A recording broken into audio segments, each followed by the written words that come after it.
everybody, this is Mr. Souders, and can you believe it? This is week 7. Man, wow.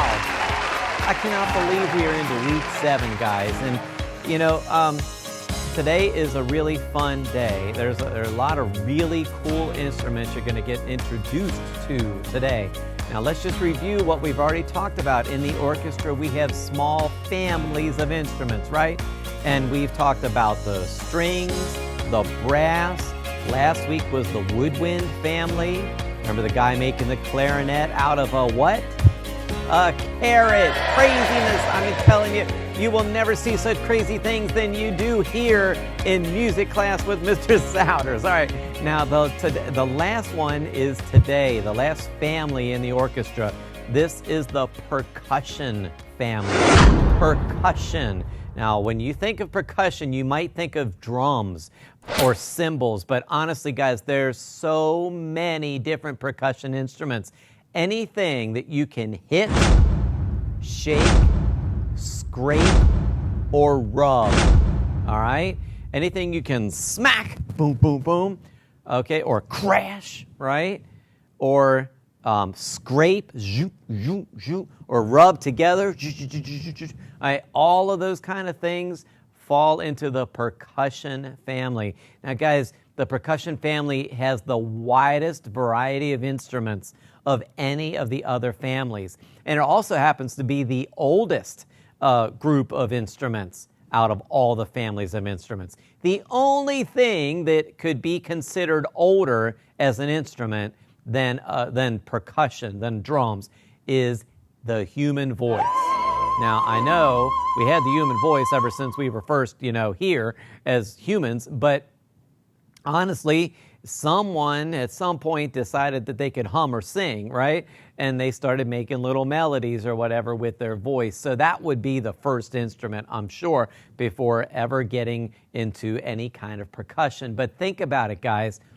All that had to happen was that somebody, somewhere, sometime, found an old dried out log, and when they threw another, like maybe they were throwing wood, and then 2 logs hit together, and instead of just making a thud sound, they actually made a like some kind of cool different sound.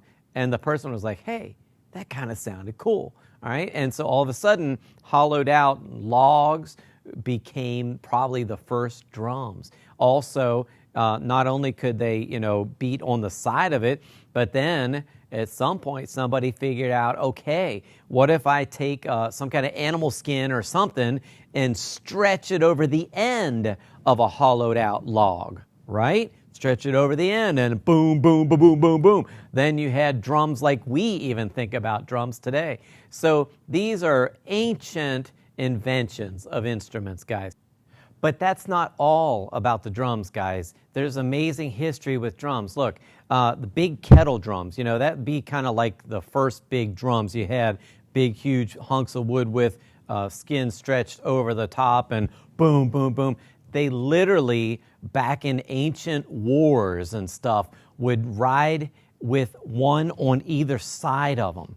And boom, boom, boom, boom. Imagine the terror, the fear that would be in you if you heard those war drums coming closer to your army. I mean, when the approaching other army was coming toward you, I mean, it would be frightening.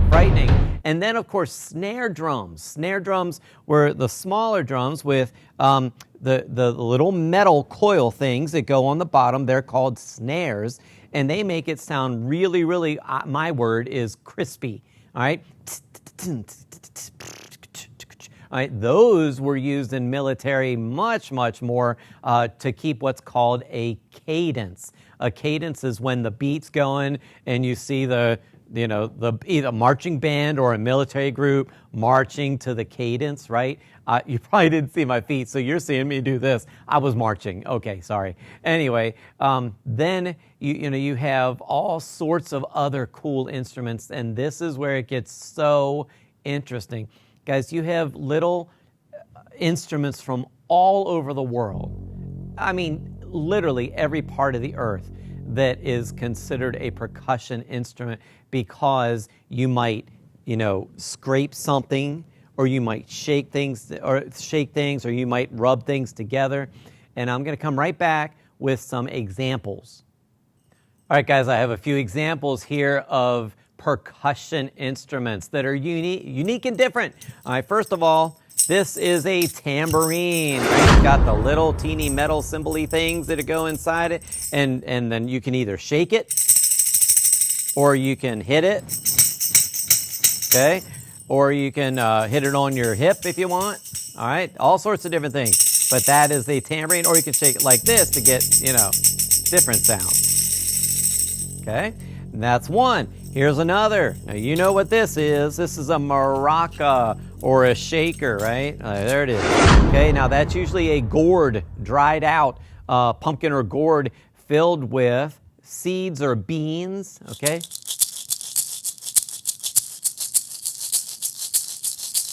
Okay, that's a maraca.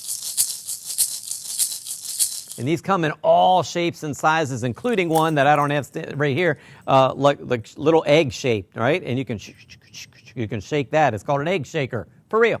All right? And this is one of the coolest. This is called a rain stick. Now, this isn't a particularly nice one. They come gorgeous ones and bigger, and it's like a piece of bamboo or cane, hollow inside, and then they put seeds in there or beans.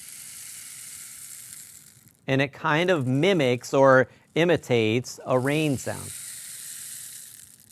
Okay? Kind of like it's raining. And the big ones sound even better, the big nice ones that are expensive. I just have a cool little one here. But anyway, guys, these are just 3 examples of the wide variety of percussion instruments that are out there, but you're going to see many more below in the videos.